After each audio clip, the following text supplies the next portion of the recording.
Então, Dani, me conta um pouquinho. Como você vê que a visão impacta em outras áreas da vida? Ai, Lulu, aqui basicamente é os círculos de Skef, então você vai encontrar no livro, quem não conhece, é o que eu vejo, como eu vejo, né? Saber onde eu estou, onde está o objeto, onde está aquilo que eu quero ver, saber identificar aquilo que eu quero ver e comunicar. Então, acho que quando a pessoa não consegue se comunicar bem, eu posso presumir que pode ter algum problema visual. Mesmo que seja da autoimagem, porque às vezes a gente tem vergonha de se expressar, porque a gente acha que a gente não consegue se expressar, e às vezes a pessoa se expressa bem, ela só tem vergonha, ela tem uma autocrítica muito grande. Isso mesmo. Então, eu vejo muito essa questão de ter a visão integral do paciente que chega ali, que eu não estou avaliando só a visão, os olhos, e eu tirei do corpo, É só dar uma olhadinha tirei só o o globinho óculos. ocular, não, só o óculos, isso, assim, por exemplo, para você ter uma ideia, tem pacientes, assim, que eu já atendi, que eles falam, nossa, eu precisava tanto ouvir essa mensagem que você estava me passando para refletir sobre essa área emocional da minha vida, sobre essa questão que eu não tinha visto, sobre... Como que você sabe que através de um astigmatismo eu sou indecisa? Porque o astigmatismo são 2 focos e nenhum deles tem foco nítido. É isso mesmo. E aí você começa a perguntar para o paciente se tem alguma relação. E no fundo tem, porque tem um fundo emocional, tem alguma coisa desestabilizando esse sistema nervoso e gerando um problema visual, né? Para ele usar óculos. Então, tem essa parte que eu gosto muito de ressaltar da importância da visão com as emoções, principalmente, do paciente, do equilíbrio emocional e do equilíbrio postural também, equilíbrio, né, dele conseguir visualizar, almejar alguma coisa, um objetivo. Muitas vezes, se ele não tem a visão nítida, ele fica sem conseguir visualizar esse objetivo e vice-versa. Também acontece de o paciente, por exemplo, de um caso que a paciente não conseguia ter uma visão nítida, porque ela perdeu o óculos, e aí ela, sem perceber, começou a tomar um antidepressivo e chegou para mim, e aí eu encaminhei para oftalmologista, ela estava com ceratocone, assim, altíssimo, bem grave, e aí caso de cirurgia, assim. Então, pensa você tomar um medicamento que é antidepressivo, sendo que, na verdade, você não está enxergando por conta de um ceratocone, que ninguém nunca identificou porque você não passou por um profissional oftalmologista, que você não sabe a importância disso. Então, muitas pessoas, elas ficam cegas porque elas não sabem qual é o preventivo de fazer para não ficar cega. Tem gente que fica cega com diabetes de um dia para o outro e que ela não sabe que ela precisa ter esse cuidado. Ela sabe que vai desregular, que vai estar aumentando ali, né, o índice glicêmico. Aí geralmente os diabéticos abusam do docinho, mesmo, né, de um alimento. Geralmente eles gostam justamente muito doce e muito doce, que é o que ele não poderia comer. E aí dá esse pico de glicemia, acorda cego, não sabe por que aconteceu, como que foi. Mesmo. Entendeu? E a subida e a descida da área óptica, para ele é muito inestável, ele não sabe o que acontece. E é pela glicemia, exato, né? Exato. O mesmo que as mães, elas não sabem o que acontece na escola. O filho tem problemas, não estão... Né? E ela fala, vou levar no médico, vou levar no nutricionista, leva no como que chama? No ouvido... para levar o otorrinolaringologista também. Otorrino, leva para o neuro. Em média, a criança depois, que eu atendo já passou com umas 3 especialidades antes de passar comigo. E depois o neuro fala, por que você não leva? Porque normalmente o neuro recomenda sempre, começa pela área oftalmológica. E aí a mãe não pensa, eu falei, por que eu não pensei nisso? Se é olho, ele não está enxergando bem. E aí dá a clareza da vida para a criança e começam a entender que a criança não está enxergando bem. E não era problema nem neurólogo, nem nada, né? É igual que começa com a diabetes. Ele acha que é a doença, mas ele não está enxergando bem e não é só a doença, né? Exato. É isso mesmo, as histórias são... E o que eu ouço muito é, o meu filho é preguiçoso, ele não gosta de fazer, de estudar, ele está se recusando a ir para a escola. Então, assim, atendi um caso que eu falei, por que você não queria ir para a escola? Porque tinha prova, e na prova eu não entendi o que estava escrito. Aí a professora estagiária foi me explicar e ela me explicou errado. E aí eu respondi de acordo com o que ela me explicou, eu errei, só que eu sabia responder. E aí eu não queria mais fazer aquela prova, ele já fazia uma prova especial, então com essa prova especial ele errou. Pensa essa frustração, ele já sabe que ele tem uma dificuldade, ele faz uma prova especial, que alguém que está ajudando ele, na verdade, está desajudando, porque em 2 ou mais questões ele ficou sentindo que ele errou, porque traduziram para ele de uma forma que não era. E aí eu perguntei, você sabia a resposta? Sim, eu sabia, mas eu não estava entendendo o que era, que a questão estava perguntando. E aí, de repente, assim, o que eu pensei na hora, de repente, se fosse uma prova oral, ele saberia, mas na hora de escrever, a criança se perde nessa organização. É uma discapacidade muito grande para as crianças, né? Você vê que, assim, de novo, naquela outra pergunta que a gente estava fazendo, que era sobre a leitura e a escrita, né? Sobre, será que essa criança, ela consegue traduzir o que está escrito? Consegue, daí ela lê. Aí ela lê, só que ela não compreende, porque ela só está traduzindo que a letrinha virou um som, mas esse som, qual é o significado dele? Então, com essa criança, por exemplo, eu fiquei perguntando, o que é estrutura? O que é essa palavrinha que você está lendo? O que é hipótese? O que é diagnóstico, né? No caso aqui a gente está trazendo palavras, né, que a gente usa no nosso contexto. Mas se a criança não entende, porque tem palavras que elas não são tangíveis, elas não são palpáveis, é um conceito abstrato, né? Aí eu perguntei para ele, o que é estratégia? Não, estratégia eu sei, porque eu jogo no videogame, tem que ter estratégia. Aí eu falei, olha só, então, às vezes a palavra parece difícil, mas se a criança sabe, e as crianças elas pegam muito rápido o sentido da palavra, entende muito. Só que ela sabe estratégia de ouvir. A hora que vai ler a palavra estratégia, pode ser que ela leia estratégia, né? Ou lê sem o acento. Ou, como ela é uma palavra mais longa, mais comprida, ela leve mais tempo para conseguir ver que toda aquela junção de letrinhas vai formar a palavra estratégia, a forma da palavra, né? Isso mesmo. E aí a criança precisa ter contato, então, com essa leitura e treinos de leitura. Não adianta também a mãe ler para a criança ou o pai ficar lendo, porque não é assim que ela vai aprender. Ela precisa tudo bem que você leia, mas ela precisa acompanhar, pelo menos ali com o dedinho ou com os olhos, e saber onde é que você está lendo, qual que é a palavra que corresponde àquele som que ela está ouvindo quando você está lendo. E aí, por essas e outras dificuldades, muitas vezes a escola não sabe como lidar com essa criança, quer expulsar essa criança da escola, depois os pais acabam, assim, também achando que é um problema de comportamento, e aí leva no médico, e aí medica, e às vezes tinha um fundo visual muito grande, muito importante, que ninguém viu, que ninguém está vendo, porque as pessoas, se não souberem da optometria, não vão procurar o optometrista. Isso mesmo, né? Que acontece muito com os pacientes que chegam com a gente, né? Acontece bastante. Que decorreram muitos médicos, muitas especialidades, no final alguém diz e bateu, né, na cabeça dele e fala, é a visão, vou no especialista. Exato.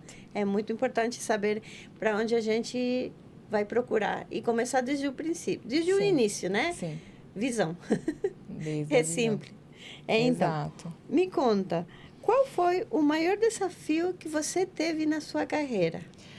Até hoje.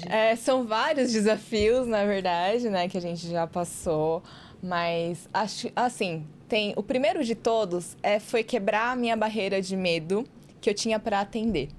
E eu conto isso no livro. Eu conto esse medo que eu tinha, que eu achava que eu ia cegar um paciente prescrevendo um óculos, não é o que acontece. Se o paciente não tiver patologia, não tem como você fazer isso, né?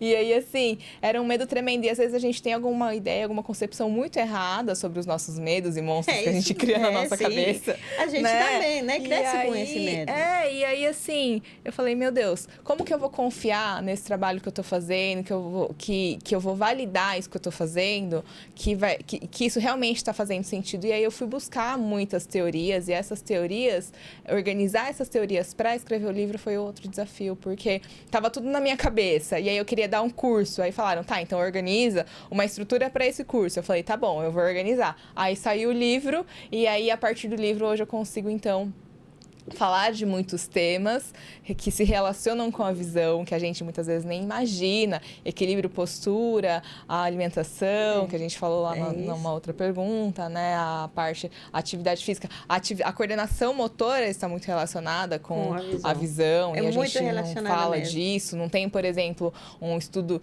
de optometria junto com a educação física ou com os fisioterapeutas. Quanto mais a gente estiver junto em outras áreas, acredito que a gente soma ricamente para as outras áreas, a gente tende a ter muito sucesso trabalhando em conjunto com outras áreas por conta disso. Então, no livro tinha muita visão do que eu via para a optometria, de todos os potenciais de onde a gente poderia atender além do consultório. E aí, organizar esse foi um grande desafio, porque eu acordava de madrugada, assim, com ideias. Ainda acordo querendo contar mais histórias, querendo contar outras teorias de estudo do que eu encontrei, que eu acho que tanto o optometrista precisa saber, como o público leigo precisa saber, como as professoras, a escola precisa saber, os pais, e principalmente a população, no geral, precisa conhecer a optometria, né? Como que é feito lá no Chile? É feito um trabalho de divulgação da optometria? As pessoas pouco conhecem também, igual no Brasil? É igual. Pouco conhecem. Agora, depois da pandemia, as pessoas começaram a dar uma olhadinha a mais que é a optometria. Então, é muito interessante que começou a crescer de a pouco a especialidade. É por isso que agora, né, a faculdade da Católica, a Universidade Católica lá no Chile, abriu a primeira turma de optometristas que vão se receber agora o ano 2025. Vai se formar ano que vem. Vai ser o primeiro, então, depois de mais de 20 anos, porque já tinha saído essa carreira lá no Chile e voltou com muita força depois da pandemia, porque é muito importante ter essa especialidade e ter essa profissão, porque é uma ajuda para a área, né, da saúde, e porque tem muita gente precisando hoje, né, de uma orientação que a gente dá e que a gente procura ser cada vez mais especialista na área. Então, é por isso que é muito importante a área da optometria, né? E a gente está aqui aprendendo do seu livro. Eu queria saber quantos livros você tem como Dani Yoshida. São 6 livros escritos por mim, e são 3 participações em outros livros que eu sou coautora, ou seja, eu tenho um capítulo dentro desses livros. Então, no total, são 9 livros. Nossa, bastante, hein? E a gente que está estudando 2 livros com vocês, a gente já acha que é bacana, é muito bom. E aí, daqui a pouco, a gente vai conhecendo um pouquinho mais dos seus livros, né? Sim. Me conta, por que optonautas? Essa é muito legal. Optonautas foi o termo que eu criei para que a gente conseguisse reunir uma comunidade de pessoas que se interessam em estudar visão. E também porque eu pensei assim, a gente chama oftalmo, chama fono, chama neuro, né? Quando a gente vai se referir ao oftalmologista, você não fala oftalmologista, você não fala neurologista, você chama neuro. Aí eu falei, a gente tem que usar mais a palavra opto.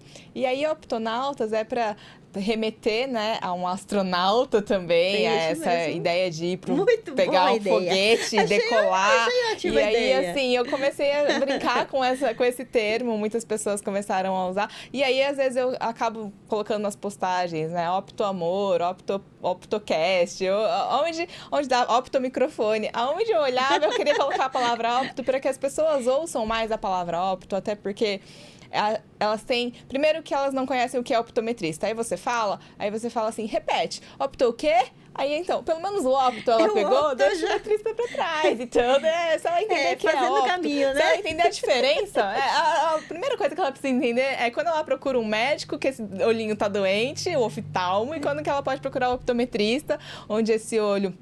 Ele precisa de uma reabilitação visual, ele precisa de um treino, ele precisa de uma terapia, ele precisa de uma prescrição que vai pensar muito nessa parte da neurologia, atuando dessa parte do quanto que o meu cérebro é capaz de dar conta de toda essa informação aqui que você está me fornecendo. Porque quando a gente, é isso mesmo. Quando a gente está prescrevendo um óculos, a gente está mexendo no sistema nervoso, surrealmente. A gente, na parte técnica, como técnico em ótica, você não vai saber disso. Você vai ver que a lente é física, e aí vai chegar... e acabou, refração e pronto, né? Mas a gente precisa mais, né? A gente precisa se aprofundar muito mais. A terapia, muito como você mais, falou, fazer uma terapia visual que é muito importante. E sabe, assim, a curiosidade maior do livro, que eu acho que eu nunca contei, é que eu queria descobrir por que o Syntonic funcionava. Nossa! E aí eu fui, e assim, eu queria descobrir, porque eu sabia que era frequência de luz, que não era as cores necessariamente, mas eu não encontrava informações. E aí eu fui buscando, porque é difícil buscando, encontrar, buscando. sabe? Então, é difícil. E aí, assim, até você chegar na via retino-hipotalâmica, para você entender o circuito todo, para você mostrar por A mais B que aquilo funciona, aí aquilo faz sentido para mim. As coisas, no geral, eu preciso que faça sentido, que você me explique o porquê das coisas, sabe? Que bata na sua cabeça, preciso entender, né? Para mim as coisas têm que ter um motivo, sentido. tem que ter um sentido. E aí, assim, era muito... não sei se a palavra não palpável. Vago, né? Mas era vago, E aí tem nervo vago aqui também. Também, né? Aproveitando... Que é muito importante no livro, que é muito Entende? bom. Aí assim, eu fui por um caminho da curiosidade aqui, aí eu fui achando outras coisas e fui encaixando no livro. Eu falei, gente, tudo se encaixa, tudo faz sentido. E por que não tem uma literatura dizendo sobre isso? Esse livro, pra mim, é um Lego, completo, sabe?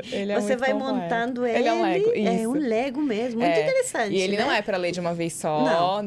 De uma vez só entender. E aí, assim, se você quiser, pegue modelos teóricos, leia modelos teóricos, grife. E aí depois tem a Visão Sem Limites, põe no consultório bonitinho e também depois leia de novo, porque tem sempre tem muita coisa. Muita informação nova, assim. A cada vez que você lê, com certeza você vai captar uma informação nova, porque...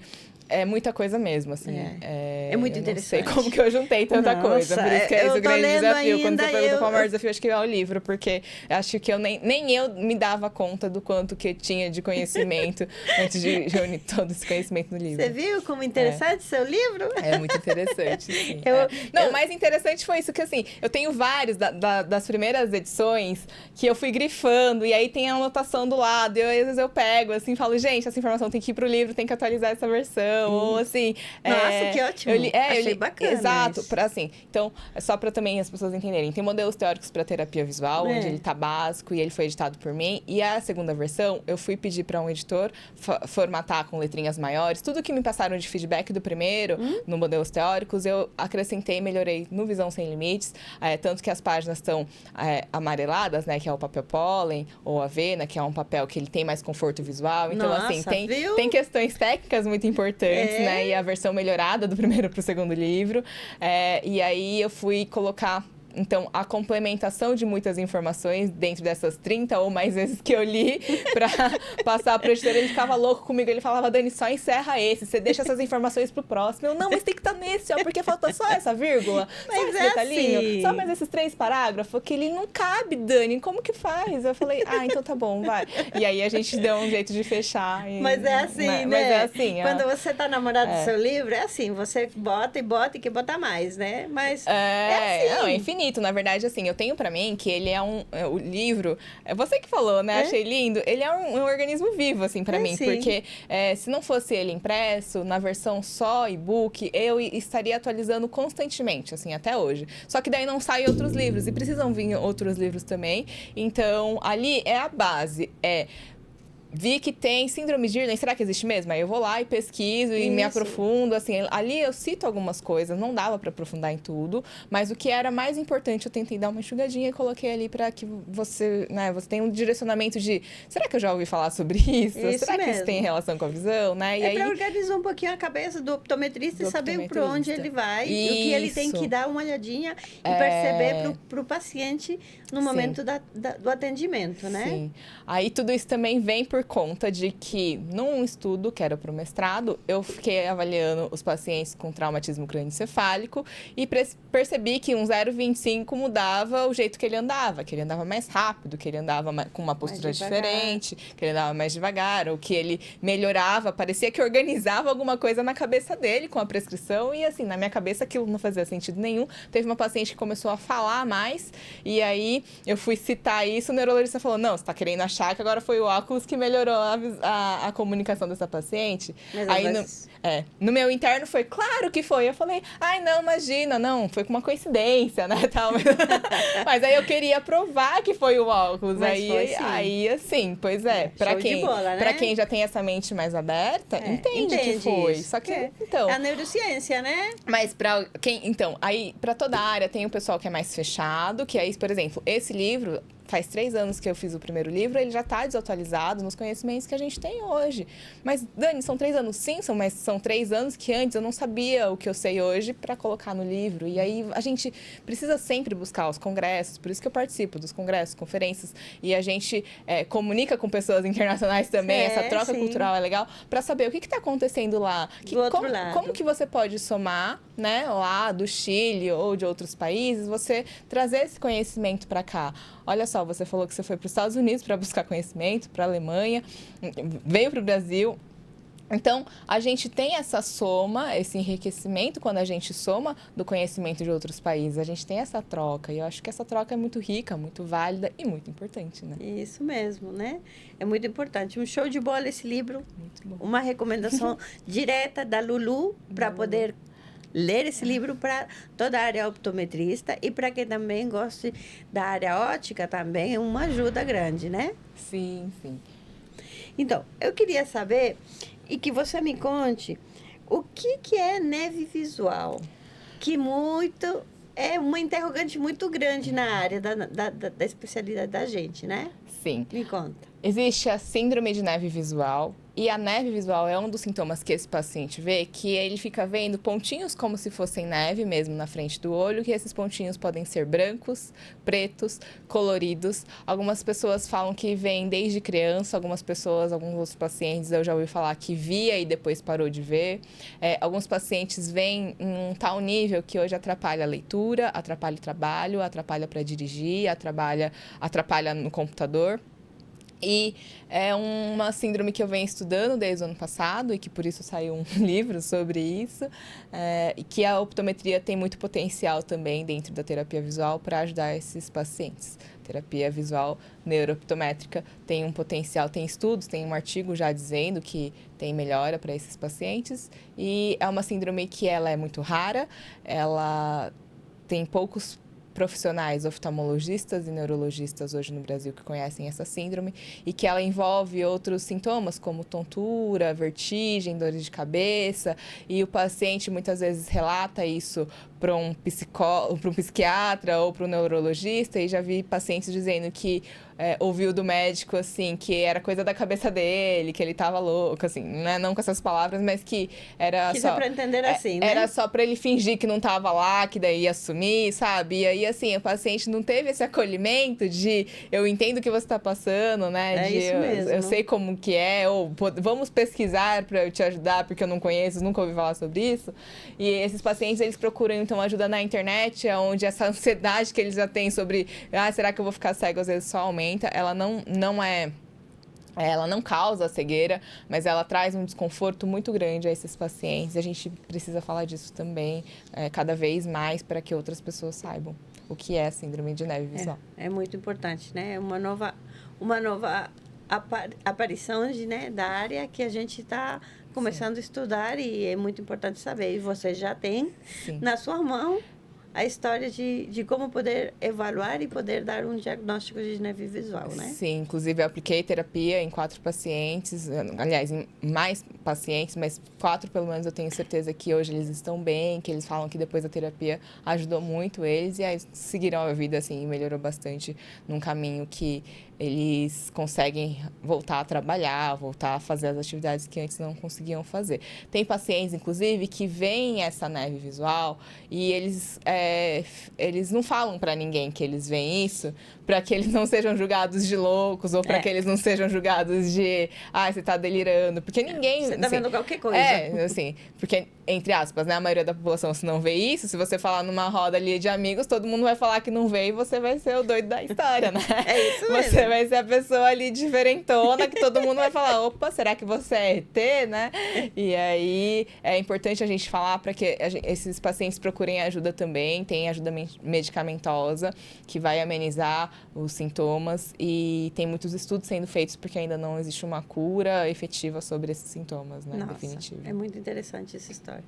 Então fica aí, né? Fica a história da neve visual. Fica esse outro tema, esse outro assunto para vocês pesquisarem também, né? Para quem é optometrista ou está estudando, para se aprimorar e se atualizar desses conhecimentos. Isso mesmo, né? Sim. E tem uma pergunta a mais que eu gostaria de saber. Como foi palestrar em Dubai? Me conta um pouquinho isso. Onde foi, o que é?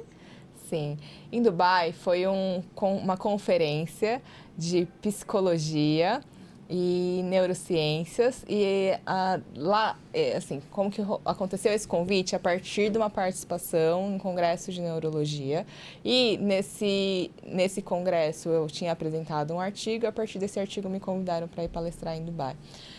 É importante a gente ver que, assim, não é porque é Dubai que as pessoas vão saber o que é optometria. Então, acho que foi rica essa troca cultural de eu conseguir ir lá explicar sobre a optometria, sobre o meu trabalho hoje aqui, que foi sobre a avaliação prévia, da avaliação visual, de como que a gente aplica um protocolo de avaliação visual em pacientes que sofreram traumatismo crânioencefálico, ou seja, depois de um trauma de cabeça, eu preciso avaliar minha visão? Claro que você precisa, com certeza você precisa. Mesmo que seja uma pequena. Exato, com oftalmo, com neurooftalmo ou com optometrista, de preferência com os três, né? Mas se o optometrista conseguir avaliar, ele consegue entrar com recursos terapêuticos dentro dos exercícios de terapia visual para ajudar esse paciente, principalmente no ponto de vista cognitivo, principalmente memória, na reaprendizagem das tarefas motoras. E como eu falei, um exemplo foi muito claro a comunicação. Quanto que um óculos, que um paciente não sabe que ele não está enxergando, né, que ele não está bem organizado na sua binocularidade após um traumatismo crânioencefálico, o quanto que é importante a gente ter essa avaliação. Então, a palestra lá foi para falar sobre isso. Nossa, que ótimo. Achei muito interessante, porque é muito importante a neurociência, né? Sim, sim, sim. É muito importante isso. Parabéns. Obrigada. Isso é muito bom. Então, aí deixo com você, Dani, falar alguma coisa que mais tem que aportar aqui. Eu queria ouvir aquela história da sua filha, que é... Você foi até a Alemanha, na empresa Rodenstock, para fazer Sim. o quê? Me conta. Como é que foi? Quanto tempo você ficou lá? Essa época você já estava com a ótica? É isso mesmo. Ela foi junto? Me conta como que foi todo esse processo. A história da Alemanha foi porque a gente já tinha ótica, a gente estava se especializando na área de lentes progressivos e lentes de sol.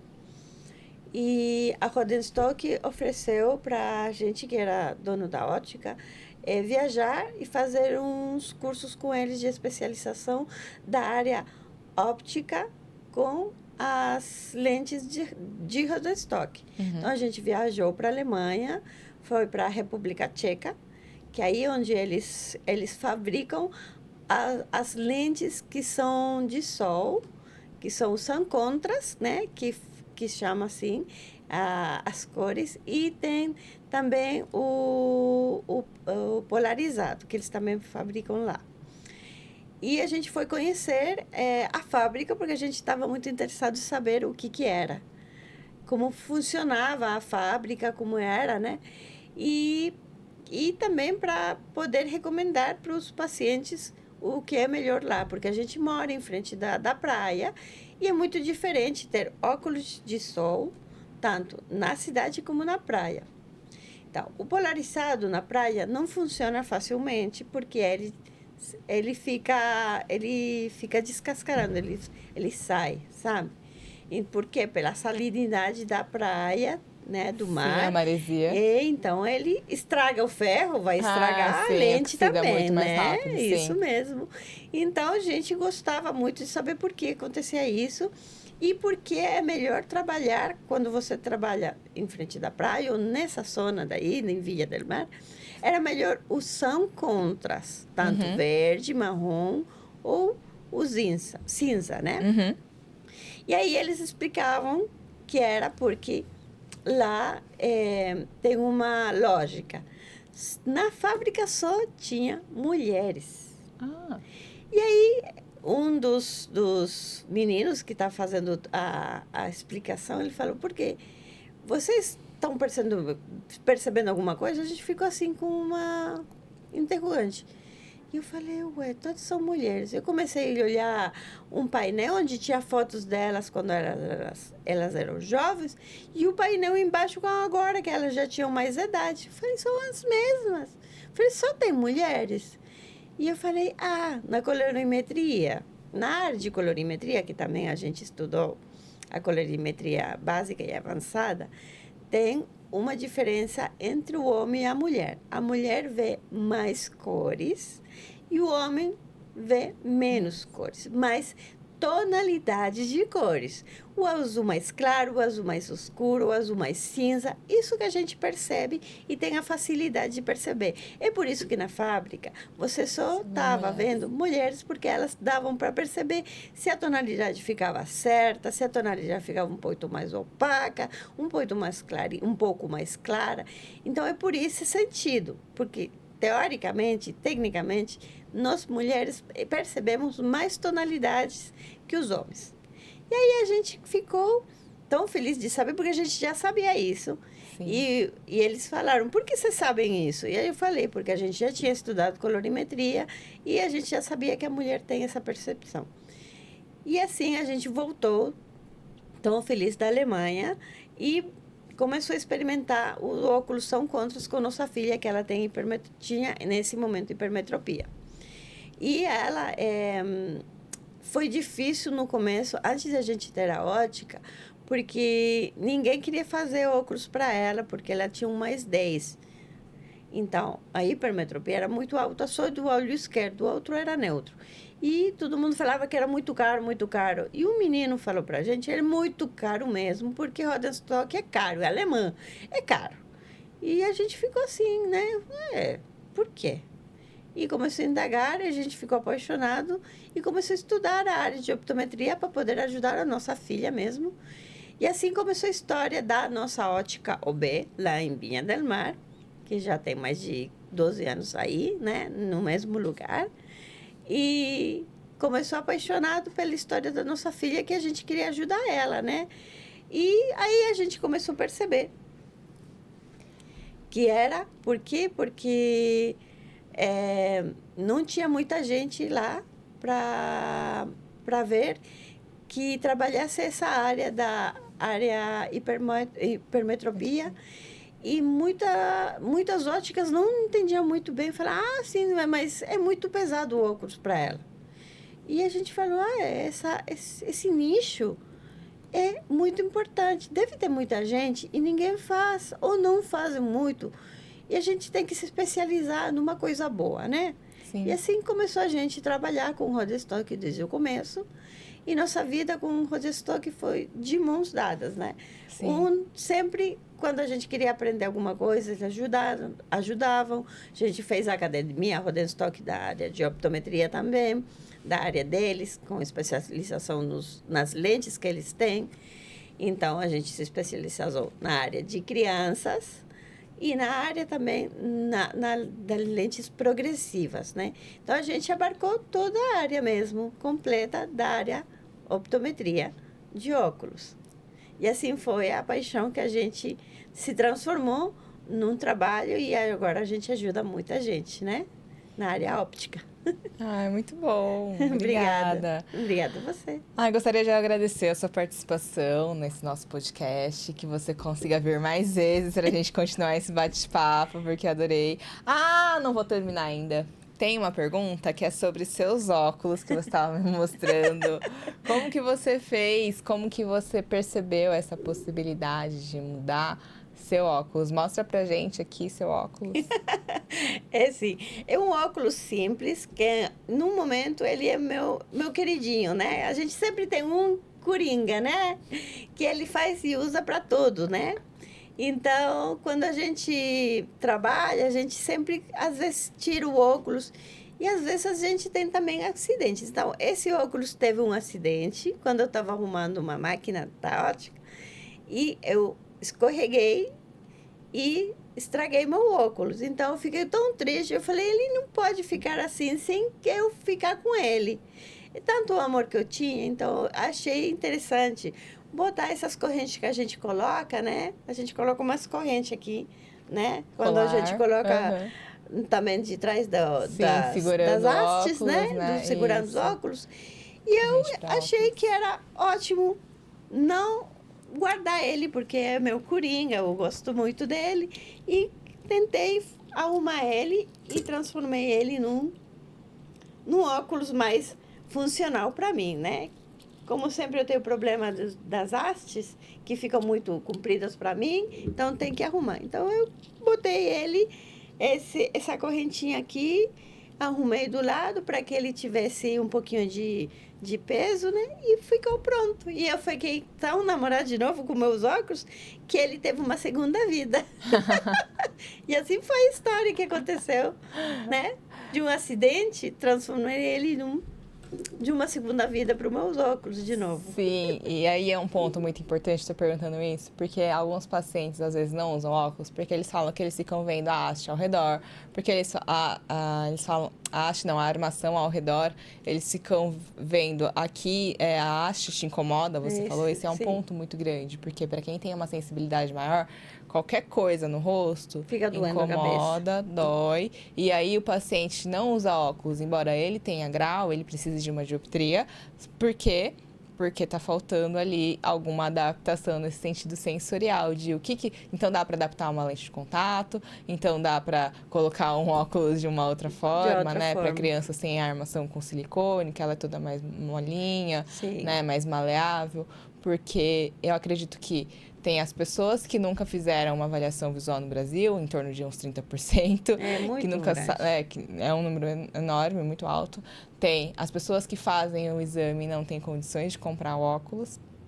E tem as pessoas que compram e depois elas não usam por algum motivo e aí acabam jogando dinheiro fora, né? Joga, assim, isso mesmo. Compra, depois não consegue se adaptar, volta na ótica, volta no oftalmologista, volta, né, em quem for, e tá tudo certo, só que ainda assim a pessoa não consegue usar. Então, qual é o motivo por que essa pessoa não tá usando? Com qualquer pessoa hoje que você for conversar, sempre tem o caso de alguém que perdeu a visão, ou que precisa arrumar óculos, ou que precisa fazer uma nova avaliação visual. Então, cada vez que a gente falar mais sobre a optometria por onde a gente for, mais pessoas com certeza se beneficiarão dessa profissão. É isso dessa mesmo. nossa linda profissão, que é a optometria. A área de optometria mesmo. Né? Bom, a gente encerra por aqui nosso primeiro episódio do Optonautas Cast. Espero vocês no próximo episódio. Ok.